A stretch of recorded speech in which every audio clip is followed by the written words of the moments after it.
The many moods of the tower, the many moods of Conrad. I wasn't even supposed to be here today, but I found myself here. Sometimes I take a maintenance day to find a day that I just don't want to do anything, but um, I just don't want to do much. Sometimes everything just gets to me. It's just all bunched up inside, like every muscle and nerve hurts in your body and your brain, and then you're just like, ugh. So you don't even know if you want to be here. Is this thing on? I hope so. Yeah, it's okay. See, this microphone I have, it's rechargeable, has an internal battery, but I don't know. This camera's all weird. I had such better cameras. I can't believe I'm using like the crappiest camera I can find. And so today I was thinking about, I was like gonna pregame. Like I'm already rehearsing in my head the things that I kind of want to say and all this stuff. And then I realized it's just like, you know what? It's just a bunch of horse shit. Because in order to pregame, it's like, because then I'm just practicing and then I'm rehearsing and then I'm like, you know what, man? It's like, I don't want to get serious about any of this stuff because then it's just going to be like I'm preparing. I don't want to prepare. This is supposed to be, off the cuff. This isn't supposed to be serious. This isn't supposed to be like now I'm choosing a topic today and I want to like hear it. This is what we're going to talk about. This is our special guest. This is our nightmare fuel or memory. Because then I'm just like, oh, let's talk about this. Let's talk about this. And it's just like, no, I just want to sit down and whatever comes into my head, opinion-wise or art-wise, and there's some stories I guess I wanted to tell, but then it's just like, no, let me just, because then I found out I got emotional thinking about some stories that probably people don't know about me, and then rehearsing them at home, and then getting emotional about them at home as if like I'm already talking on camera. And I'm like, no, I don't want to do that because I'm just gonna like open this file cabinet of bad memories, pull out one of the folders, and just slam it down on the table and be like, well, let's go to this bad memory today. Let's talk about that. So the sun's over here. This light is over here, barely doing anything. There's the tower behind me. I know to you it looks flat. Believe there are days. Maybe the weather will get more interesting. It's been pretty just bright and cold these past few days. So I wanted to go through this whole category about how do you like my tracksuit? A dream deferred kind of thing, like the hopes and dreams that I used to have, or whatever the things that got thwarted, the things that derailed completely, best laid plans, and then it's like, so that's what I wanted to talk about. And then and I got sad, and then I was like rehearsing and trying to, being that it happened already like 25 years ago, going through like the line by line by line of the events and trying to get them organized together, have a bullet point of like what went wrong, and I was supposed to pick up a check from a client today, and that client's not ready, and that was annoying. So then I decided to go, bombing in the afternoon, which is like crazy, but I had my mask on and just doing some weird, wild stuff. And it means like it's not graffiti, but it's art. It's street art. So don't think that I'm doing anything bad. I gotta scrub that word now. So I was going downtown. I was going all the way into Queens, and then I was just waiting and waiting and waiting for this client to get in touch with me. And then, to the point that I was able to turn back around, being so deep into Queens, making my way back into the city, waiting for a phone call, waiting for an email, waiting for something, and lo and behold, you're back at the studio. So I'm back over here doing whatever. So this thing. So my intention was to save this for another day. But since I'm here, what are you going to do, right? I'm just going to get back on the train. It's cold. It's miserable. I was on the train for the past like 5 hours, at least since, what was it? Since at least 10:30. Now it's like 4. So yeah, that's yeah, a significant time of just like riding the rails and doing dumb things. So what was I?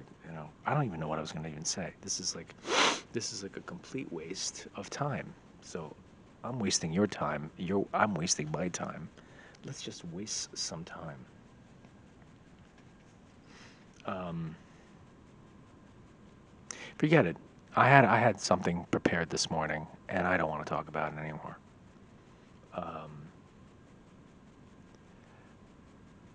I can talk about frustration with clients. That's great. That's a good topic, right?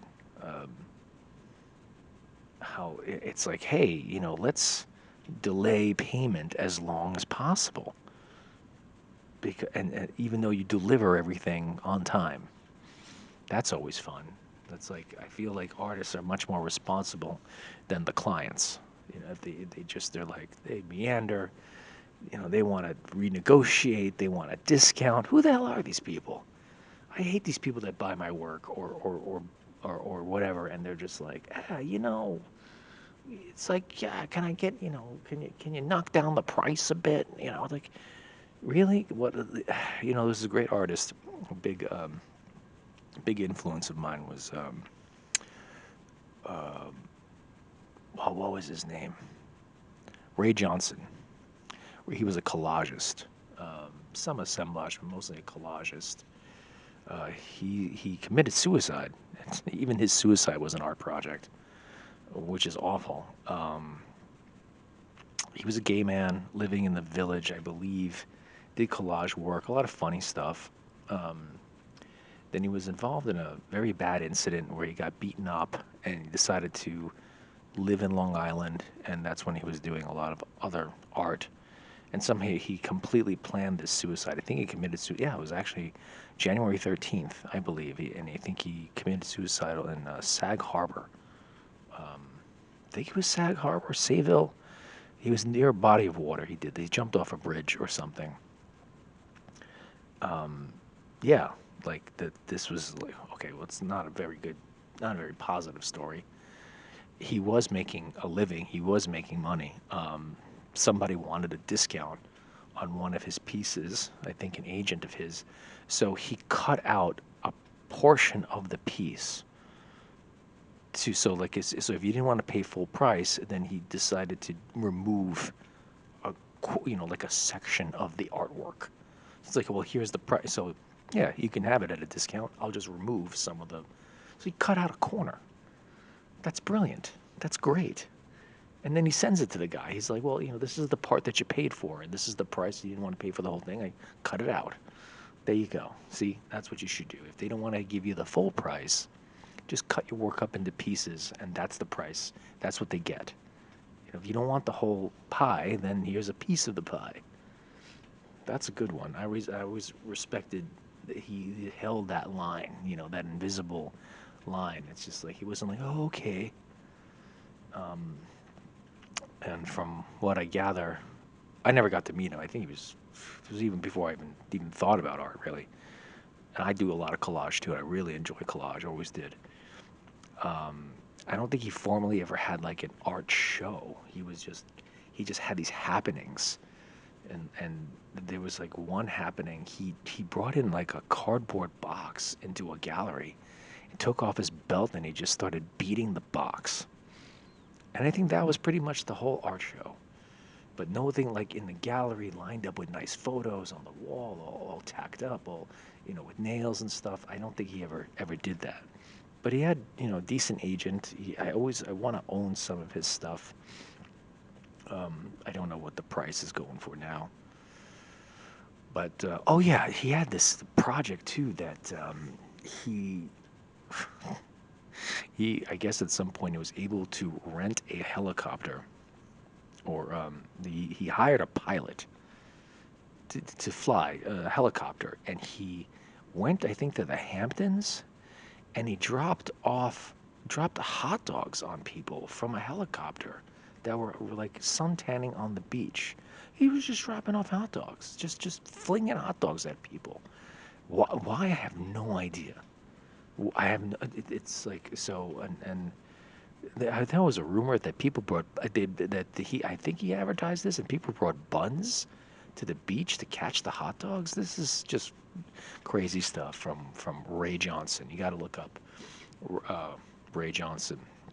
I wasn't sure where he was originally from, but yeah, he was been a main influence definitely on my life. That he lived artistically. It wasn't just like he was just making collages. He was doing all this other like wacky stuff. Like he was like a living performance artist. His life was a performance art. I yeah, I'd like to live like that more. It's a little costly to do that. He came up at a time when, from what that like even something in a document. It's a good documentary. How to Draw a Bunny. That's one of my favorite documentaries. Came out like 20 years ago now. That was the name of it. How to Draw a Bunny, and it goes through his whole most of his art career. Has some like videos of him that he shot, and interviews with his agents and collectors, I believe. And they talk about, and they also talk to, I think, the Suffolk County Police Department, and talk about like how, there was an investigation because they found his body floating in the harbor or whatever it was. And they didn't know it was a murder or like I said, but they found it was a suicide, and obviously they had to investigate the whole thing. Like, who the hell was this guy? Why did this guy kill himself? And he didn't. I don't think he left a note. He just kind of arranged his artwork in his house to kind of look like when you open the front door, there was a giant painting of him staring back at you when you open the door. Like that, like he this was like a plan. This wasn't some guy who was like, I don't like who was, had a bad day, you know picked up a bottle of bourbon and blew his brains out, or threw himself. Like, he wasn't like one of those in Wonderful It's a Wonderful Life where he's like, drinking, and he's like gonna throw himself off into the icy cold water, because the banks and whatever. You know the story. The It's a Wonderful Life. You've seen that movie. What are you, crazy? Okay. So yeah, that was so yeah, the fate of artists. It's never good, is it? It's not a good way to go. I don't know. In any memory that I have, you always read about, yeah, uh, the life might be interesting, but the end is usually very gruesome or strange or weird or off-putting in some way. Like, it's like, yeah, it's not for the squeamish. And I think somebody actually published a book recently where it was just obituaries of artists over the past like 100 years, which is a terrible thing. People throwing themselves, off buildings, uh, burning themselves with ovens. I think I don't know what's going on in that book. It's crazy. So it's like, you know, I guess what art is supposed to be this cautionary tale. It's like, well, if you spend your life as a drug addict, you'll probably overdose. If you spend your life as an artist, you probably will meet some also horrid end. I never heard like, and the artist lived happily ever after in his studio, and sold millions of dollars worth of work, and everything turned out just fine. He married the princess, and then he had other princesses, and lived in a shiny, had a shiny car and whatever. I guess we all can't be Jeff Koons, right? Just like who I think is a fraud. Can't believe that guy. Anybody likes his art. It's ridiculous. That stupid dog thing. I hate that dog. That balloon dog that like made out of glass, and people buy that thing. Are you nuts? You gotta be really like, the thing about art. The funny thing is just like, come up with something as stupid as possible and tell everyone it's brilliant. That's the secret to art. Just come up with this just just BS. Like a balloon dog, and then make it into, let's make a small balloon dog, let's make a big balloon dog, but it's glass, it's fragile, and sell it for just thousands and thousands of dollars. Let's uh, let's put basketballs in a fish tank. He did this. He put basketballs in a fish tank, and it's at the Museum of Chicago. And I'm looking at that thing, and I'm like, really? Basketballs inside of a fish tank floating there, and it's supposed to be some sort of like something about equilibrium. I'm like, what kind of crack is that guy smoking? What kind of crack rock does Jeff Koons smoke? Because I would like some of that crack rock, and I would definitely like the crack rock that the people who are buying his work are smoking too, to convince themselves that this is good. It's unbelievable. What a fraud. I cannot stand him. There's a lot of artists I listen. You want to talk about, yeah, it's like here I am, was going to talk about my life of broken dreams, and here I'm just hating on artists. That's what I really want to do. I just want to go out there and just like tell you every artist that is famous or has money that I cannot stand, and for a variety, for 10,000 different reasons, all well thought out reasons. I just don't like hate a guy or hate a woman or whoever, because it's like, oh, there is like, there are layers to it, because I see what they did, and then I see their economic structure, and then I see like, what the idea conveys, what it means, and then it's like the idea or whatever the object is bigger than the artist. So like it supersedes them, and then they're like, oh well, that's the balloon dog, and people don't even know who made that anymore. Some people, they're like, oh yeah, I saw that thing before. So and they're like, I know that balloon dog, it's expensive, and then it's just like it's a brainwash. They're like, oh yeah, there you go. Oh, it's the expensive. That's expensive. Balloon dog, that's expensive. Yeah. So how to price art? My art is very fairly priced.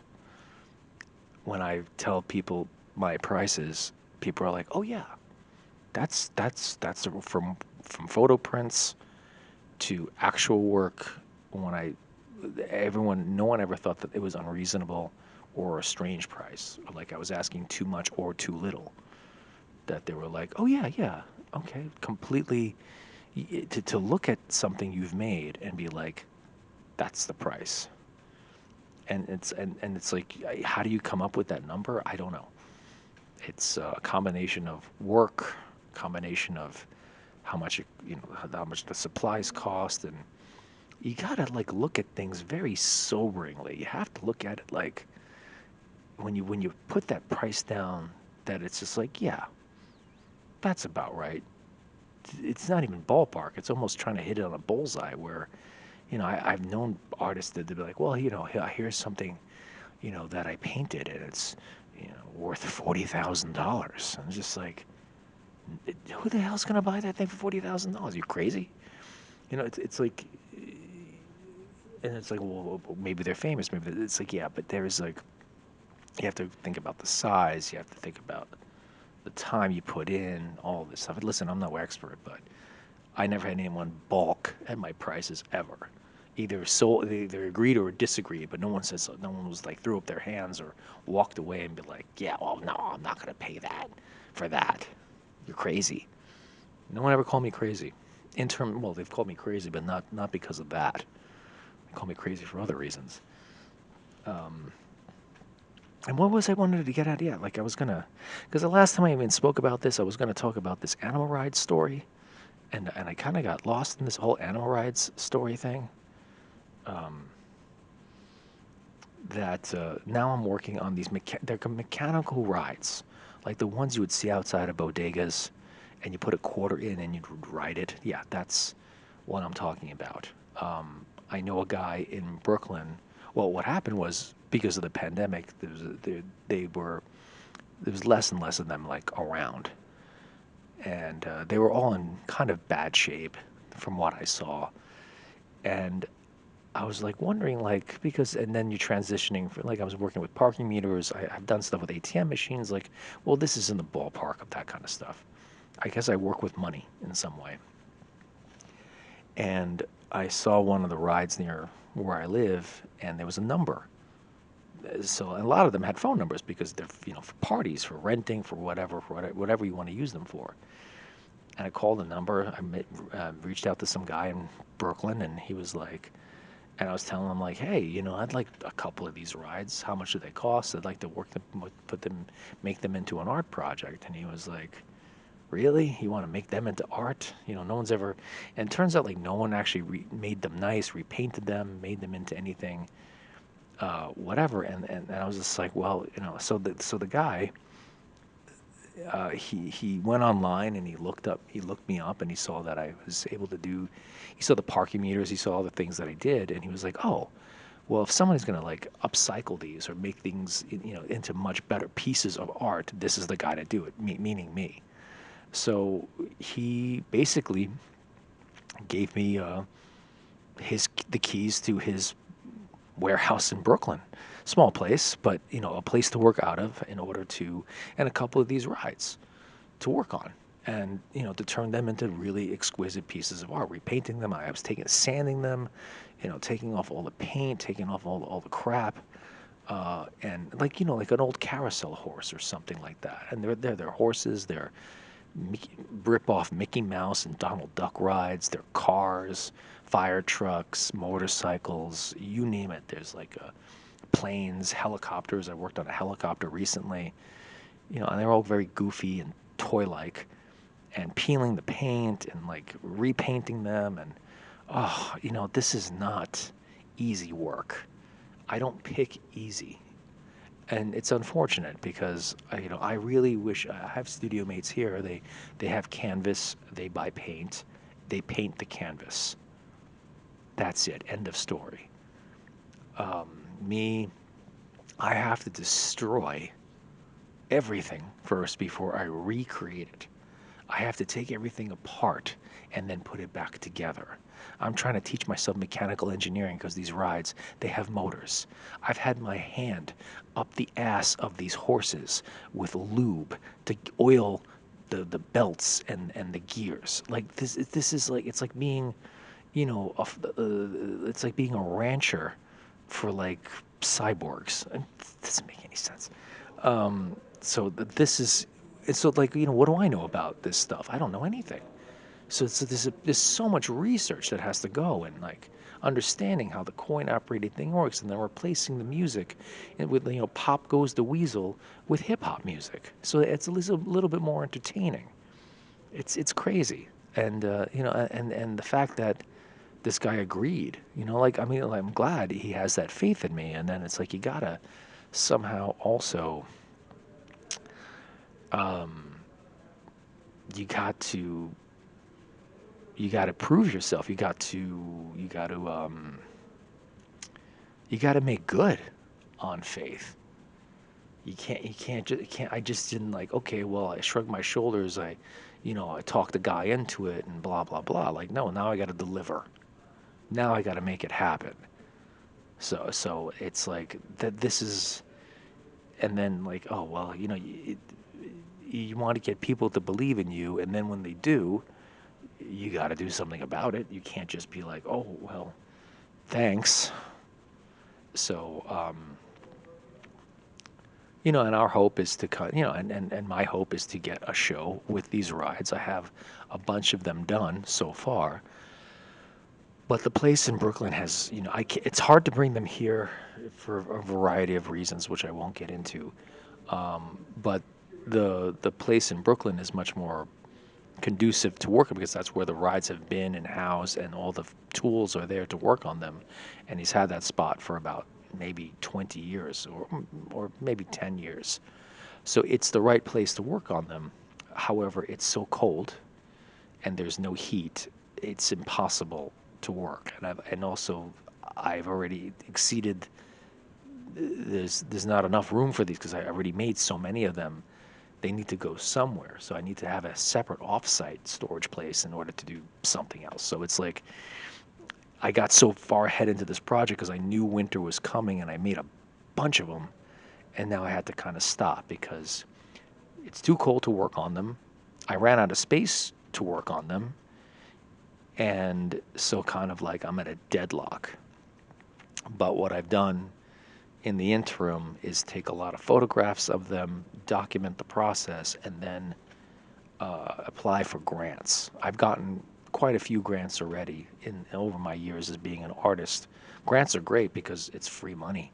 They want you to spend the money. That's the whole point of a grant. They don't want you to keep it, they want you to spend it. I got a grant to work on my parking meters back in the day, and I'm for a couple other things, even for movies. I've actually so here I am complaining I didn't really have much of a film career, but I did get some grants to work on some art, some film projects. So here we, with so I was able to buy great tools, just like drills, grinders, band saws. What else did I buy? Just like a. I went into Home Depot and I just bought, filled up a whole shopping cart of like the best tools I can, and like just spent thousands in just one quick afternoon. And and these tools are great. These tools lasted already a decade, and they're built to last. Of course, that's why they were expensive. Don't buy cheap tools. Buy the best, and it's like if all else fails, I could build a house or fix a car with all the tools that I have in my possession. But each project I work on is this challenge because I'm trying to figure out, here's this idea, and now I got to figure out how to make it work. And it's crazy to do that, to do the research and the planning. It's like, oh my God, what? Why? Why am I making myself crazy over these goofy fiberglass things that have been on the streets for 40 years, like gunk and garbage? I found so much, like, I opened up one, and I guess these pigeons decided to live inside the bottom, and I found like a nest inside of a dragon. Like I found a pigeon's nest inside of a hollowed out dragon. It's like it's almost surreal. I'm pulling out feathers, and there's bird crap all over it and sticks. It smells bad. I'm just like what crazy pigeon decided to live inside of a dragon? And it's like it's wanted to stay warm. It's like when you find cats inside of an engine of a car. Like it happened to my friend. Like he found kittens in his engine because some mama cat went up and crawled up inside his Camaro, and then decided to have the litter inside the engine. Like there was some room in there. She, I guess, came up the tire and like went into the engine block, and then he turns on his Camaro, and he starts driving, and he hears all this meowing, and he has no idea where all this. He has his radio off. He's like, all I heard was this meowing, all these meows, like as if, and he just couldn't figure out, like, so he stopped the car, and he's like, you hear all these kittens screaming and all this stuff. And he opens up the engine, and he just sees like this pile of oily kittens like inside the engine. And it's like he doesn't know what to do. He tries to take them out one at a time, puts them in a box, I guess drives back to where the car was parked, and just like hopes for the best, and the mama cat will find these oily kittens, near the spot that he was parked by. Also, what happened to him is same car that a spider decided to lay eggs inside of the dashboard. So while he was, and somehow this spider who was pregnant, I guess, or had eggs, so the eggs hatched while he was driving. The egg larva or whatever it was in the back of the speedometer. So all of a sudden he's driving, and all these eggs, all these spiders, all these baby spiders starts crawling out of the side of the speedometer, and the, what do you call it, the fuel gauge and everything. And then his hands are covered in baby spiders, and obviously he's freaking out. It's nighttime because he doesn't know if he thought he was having an acid flashback. Next thing you know, he's just covered in spiders. So he has to pull over. He has to get, he's killing all these spiders off of him, and all these spiders are all inside of his car. Yeah, I don't know where I was going with this. Well, it was even with the parking meters. Like when I was breaking in, some people were actually, the ones that were kind of like cracked open, they were leaving, their doggy bags of dog shit inside of it. So I would stick my hand inside of a meter and had my hand covered in dog shit. I'm so sorry, I don't curse on this. Dog feces. Just dog feces. It's just like, and somebody put like cigars. I would find packs of cigarettes, like, whatever, like, obviously cigarette butts. It was almost like using them as ashtrays. It was just like, but it's nothing like, grabbing a piece of something you want to work on, a piece of art, and then something horrific that you couldn't even imagine would be in there.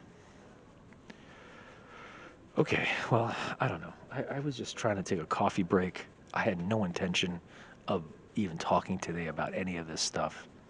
And I think I've talked longer than I have in the first other two videos because I was just kind of annoyed and I need caffeine and I need a sandwich. So yeah, well, till next time. Obviously, you can tell I'm not doing this. I'm doing this different days because I'm wearing different outfits, and I'm not doing that cheat where I'm just wearing. I just got a whole studio full of clothes and whatever. I just wanted to, even though it hasn't been a cloudy day or a snowy day behind me. Trust me, you'll probably see that eventually. Okay, sayonara. I don't even know why I said that.